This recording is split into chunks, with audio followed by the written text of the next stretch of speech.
Hello बच्चों, आज की हम अपनी अगली क्लास के अंदर पढ़ते हैं विकृति। विकृति या इसको अपन कहेंगे स्ट्रैन। स्ट्रैन, ठीक है। क्या होती है स्ट्रैन, इसके बारे में बात करते हैं अपन कि कोई भी वस्तु पर अपन बल लगाते हैं तो उसका आकार में परिवर्तन होता है, ठीक है। तो सीधा अपन कहेंगे वस्तु के आकार में होने वाले परिवर्तन को ही अपन विकृति कहते हैं, ठीक है ना। तो वस्तु के आकार में होने वाले परिवर्तन को विकृति कहते हैं, ठीक है। विकृति क्या होती है? विकृति होती है ये आकार में परिवर्तन बट्टा वस्तु का मूल आकार या प्रारंभिक आकार। मूल आकार अपन कह सकते हैं प्रारंभिक आकार जो पहले था, ठीक है। अब ये विकृति जो है वो मात्रकहीन व विमाहीन राशि है। मात्रकहीन और विमाहीन राशि है, ठीक है। चेंजिंग, ये रेशियो एक तरह का, ठीक है ना। तो किस तरह से ये होती है? तीन तरह से होती है, ठीक है। विकृति तीन प्रकार की होती है। पहली होती है अनुदैर्ध्य विकृति। अनुदैर्ध्य विकृति। दूसरी जो होती है वो होती है आयतन विकृति। आयतन विकृति। और जो थर्ड नंबर पे रहेगी वो रहेगी अपरूपण विकृति, ठीक है। अब अनुदैर्ध्य विकृति क्या होती है? जिस तरह से अपन ने इससे पहले पढ़ रखा था कि प्रतिबल तीन तरह का होता है, उस तरह से विकृति भी तीन तरह से होती है, ठीक है। तो पहली जो अनुदैर्ध्य विकृति होती है लॉन्गिट्यूडिनल स्ट्रेन। अनुदैर्ध्य विकृति लॉन्गिट्यूडिनल स्ट्रेन वो क्या होती है? वह विकृति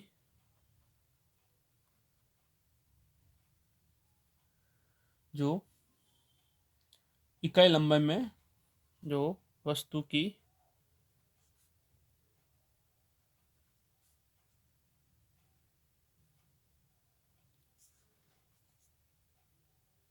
वस्तु की लंबाई में परिवर्तन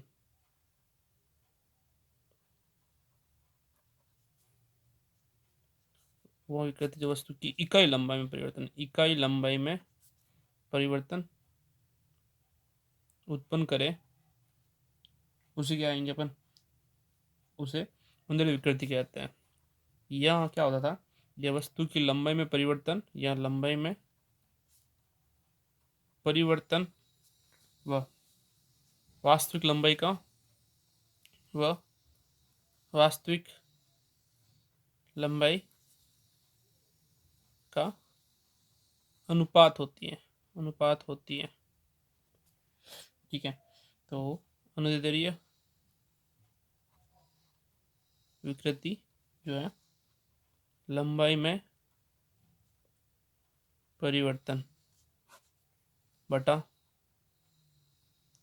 वास्तविक लंबाई होती है, ठीक है। तो इसको लिखते हैं जैसे ये है ओरिजिनल लेंथ, इसकी मूल लंबाई, बल लगाया, विकृति आई इसके अंदर, ये डेल एल विकृति आ गई, ठीक है। तो लंबाई में परिवर्तन हुआ डेल एल बटा मूल लंबाई एल है, ठीक है।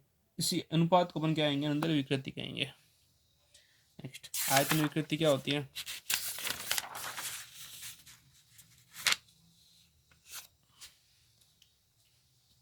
आयतन विकृति हो जाएगी आयतन में परिवर्तन, आयतन में मूल आयतन के अनुपात को आयतन विकृति। वॉल्यूम स्ट्रेन क्या होता है? एकांक आयतन में परिवर्तन को सीधा अपन कहेंगे अपन एकांक आयतन में परिवर्तन को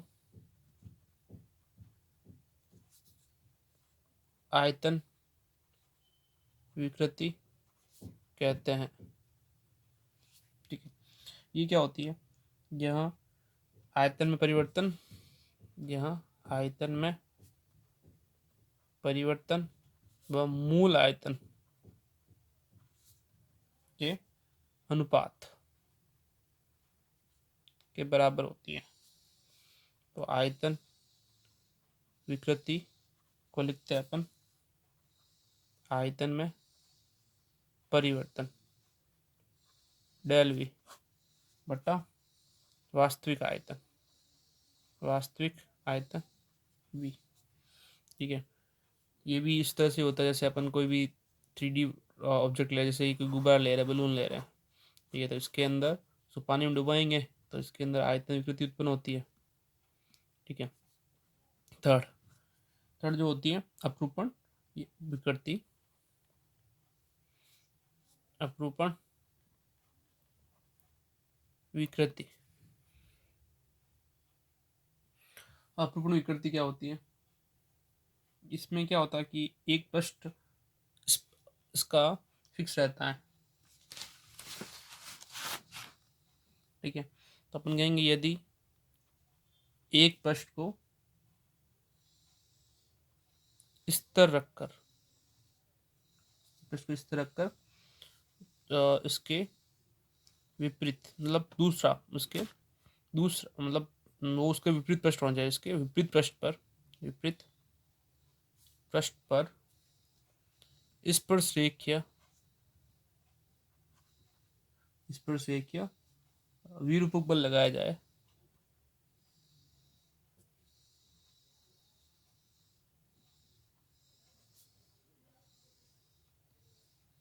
तो वस्तु की आकृति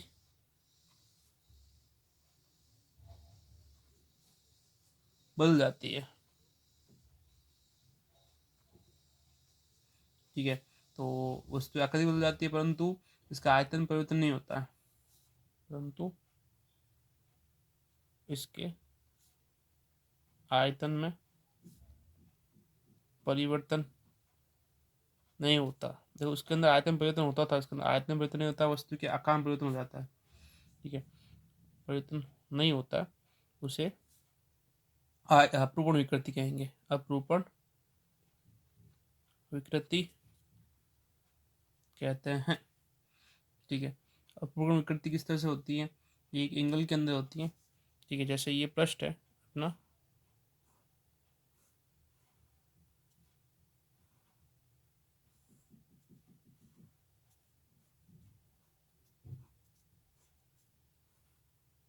ठीक है, तो यहाँ पे अपन इस पे फर्स्ट बल लगाएंगे तो इस स्थिति के अंदर यहाँ से ये पृष्ठ खिसक जाएगा आगे। ठीक है, ये पृष्ठ खिसक जाएगा, तो इस केस के अंदर ये जो कोण है ना, ये कोण थीटा कोण, ये टेंजेंट कोण, स्पर्शक की कोण है, ये है इसकी लंबाई। ठीक है, ये जो पृष्ठ है ना, ए, जैसे इस पृष्ठ को मान लेते हैं ए बी सी डी, ये ई एफ जी एच, ये बी बी डैश हो जाएगा, ये सी सी डैश हो जाएगा, एफ एफ डैश हो जाएगा, ये जी जी डैश हो जाएगा। ठीक है, तो यहाँ पे जो ये कोण बनेगा थीटा कोण, ठीक है, ये टेन थीटा कोण है ना, ये होती है अपरूपण विकृति डेल एक्स, ये डेल एक्स यहाँ की परिवर्तित लंबाई है डेल एक्स बट्टा एल। ठीक है, डेल एक्स बट्टा एल, ये टेन थीटा लंब बटा आधार। ठीक है, डेल एक्स बट्टा एल, और ये क्या होता है? अत्यल्प होता है, थीटा अत्यल्प है तो टेन थीटा हो जाएगा थीटा, तो थीटा की वैल्यू क्या हो जाएगी? डेल एक्स बट्टा एल, इसको कहते हैं अपन अपरूपण विकृति। नेक्स्ट, अब अपन ने विकृति और प्रतिबल दोनों चीज देखी। ठीक है, अब इनके मध्य एक संबंध होता है। ठीक है, अपरूपण प्रतिबल या कोई भी विकृति और कोई भी प्रतिबल है, उनके मध्य एक संबंध होता है जिसको हुक ने बताया था, हुक का नियम। क्या बताया था हुक ने? हुक के नियम से क्या प्रूफ हो रहा है?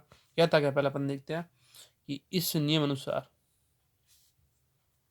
इस नियमानुसार प्रत्यास्थता सीमा के अंदर, प्रत्यास्थता सीमा के अंदर वस्तु में उत्पन्न विकृति सदैव प्रतिबल के समानुपाती होती है। ठीक है, मतलब जो प्रतिबल है वो विकृति के समानुपाती रहेगा। ठीक है, तो प्रतिबल जो है विकृति के समानुपाती है। जब हटेगा यहाँ पे समानुपात का चिन्ह तो एक समानुपाती स्थिरांक आएगा, उसको बोलेंगे ई। ई जो होता है वो इलास्टिसिटी कांस्टेंट होता है। ठीक है, ये इलास्टिसिटी कांस्टेंट जो है प्रतिबल और विकृति का अनुपात होता है। इसका भी मात्रक न्यूटन प्रति मीटर स्क्वायर है। ठीक है, और ये जो प्रत्यास्थता गुणांक है ई को अपन कहेंगे इलास्टिसिटी कांस्टेंट या प्रत्यास्थता गुणांक। ये प्रत्यास्थता गुणांक किस तरह का होता है? जिस तरह से प्रतिबल और विकृति भी तीन तरह से होती है, वैसे प्रत्यास्थता गुणांक भी अपने तीन तरह का होता है। कौन कौन सा? यंग प्रत्यास्थता गुणांक, जिसको अपन लिखते हैं वाई से।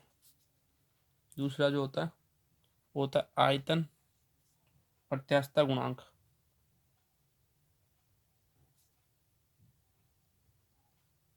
इसको अपन लिखते हैं बल्क मॉड्यूल।